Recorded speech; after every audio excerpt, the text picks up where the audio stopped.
qui avait été déclaré par l'ancien régime. Évidemment, et c'est le lieu de féliciter et de rendre un hommage à son Excellence le Président de la République, qui aurait pu faire le choix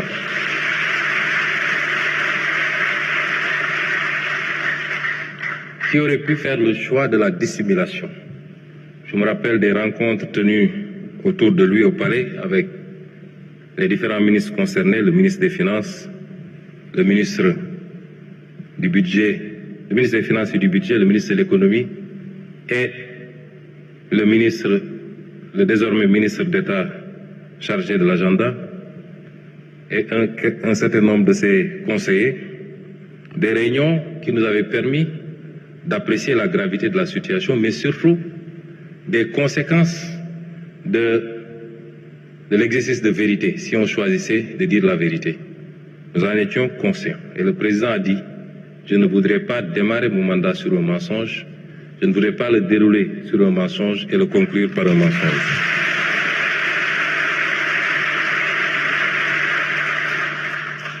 Et cet exercice de vérité a pour conséquence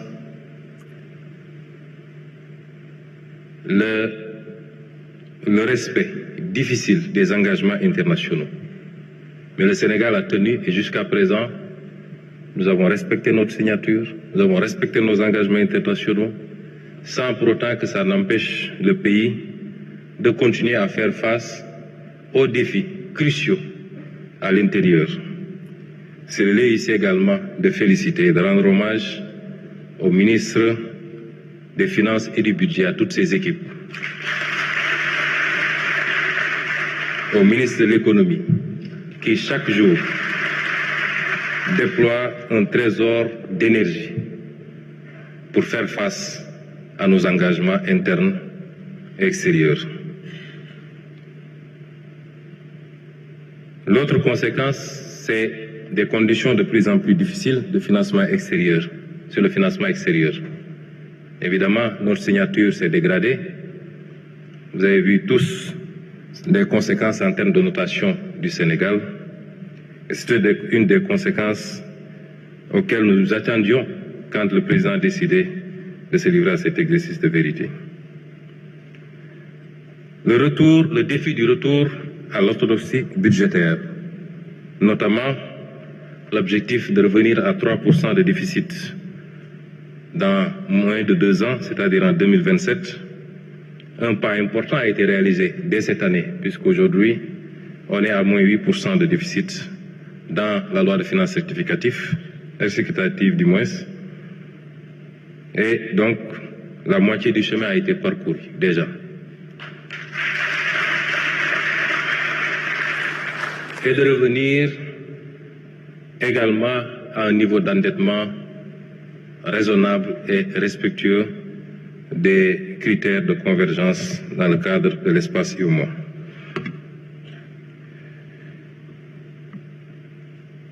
Tout ceci combiné à l'attente légitime des Sénégalais. Nous sommes au XXIe siècle, les peuples sont devenus impatients. Les peuples n'attendent plus, les peuples veulent des résultats immédiats.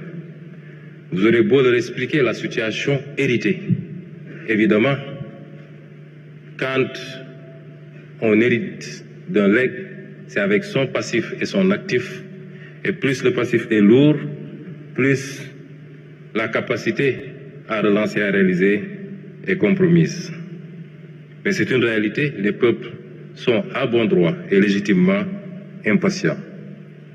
Et le fait que le Sénégal soit projeté dans le top 5 des pays à plus forte croissance et peut-être le premier en 2025 en Afrique ne signifie pas grand-chose si l'on considère ce que le Premier ministre de l'Économie vient de dire, que la structure de notre croissance, dépouillée de la croissance, le PIB agricole et hydrocarbures, révèle des performances très faibles, voire médiocres, c'est-à-dire on ne dépasse pas les 4% de taux de croissance, ce qui pose un sérieux problème de productivité, particulièrement de l'investissement. Voilà les raisons qui nous fondent à travailler à un sursaut, à essayer de trouver des solutions. Lesquelles solutions doivent être d'abord endogènes, doivent provenir de l'effort interne produit par les Sénégalais, pour eux-mêmes. Ce plan de redressement permettra de trouver de nouvelles sources endogènes. Et dans le tableau que je vais vous présenter tout à l'heure, nous détaillerons ces ressources endogènes. Il nous permettra de retrouver les équilibres budgétaires dont j'ai parlé tout à l'heure. Il nous permettra d'accélérer la progression de notre économie. Ce plan de financement pour le redressement de l'économie est fondé sur un certain nombre de principes. D'abord, le respect des engagements internationaux, comme je l'ai dit tout à l'heure. Nous tenons, quel que soit le régime qui a pris ces engagements et quelle que soit la nature de ces engagements, évidemment, nous pouvons travailler à identifier dans ce paquet de dettes la partie de la dette odieuse et poser le débat plus en profondeur avec les partenaires. Mais globalement, nous tenons à respecter ces engagements internationaux. Nous voulons remonter cette situation héritée sans pour autant aggraver la dette publique. Nous voulons le faire sans brader nos ressources naturelles et foncières.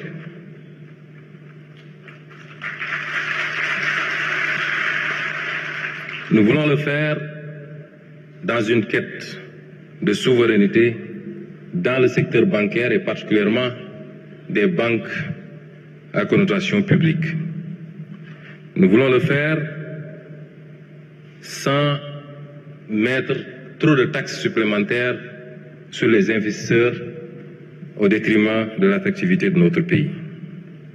Nous voulons le faire par un exercice de lutte contre la fraude sous toutes ses formes et nous devons le faire dans le respect de l'équité, dans la contribution financière des acteurs, règles essentielles du droit fiscal. Alors, nous avons entendu beaucoup de développement sur les plans de redressement. En quoi ce plan de redressement est différent des autres? Nous ne sommes pas remontés jusqu'en 1979 pour le PREF, qui semble être le premier plan de redressement, mais comparativement au financement du programme de résilience économique et sociale qui a été élaboré pour faire face aux conséquences de la crise de la COVID-19, dans son modèle de financement d'abord, le PRES avait été financé à 84,5% par les partenaires, au moyen de prêts concessionnels, de dons et de reports d'échéance. L'État, pour un budget prévisionnel de 1000 milliards, n'avait contribué qu'à hauteur de 102,25 milliards, soit 13%. Le PAP 2A, qui a pris le relais pour engranger les bénéfices du PRES, le PAP 2A projetait un budget de 14 712 milliards qui a fortement bénéficié, plus de 60% au moins, de ressources extérieures. Pour le présent plan de redressement, 90%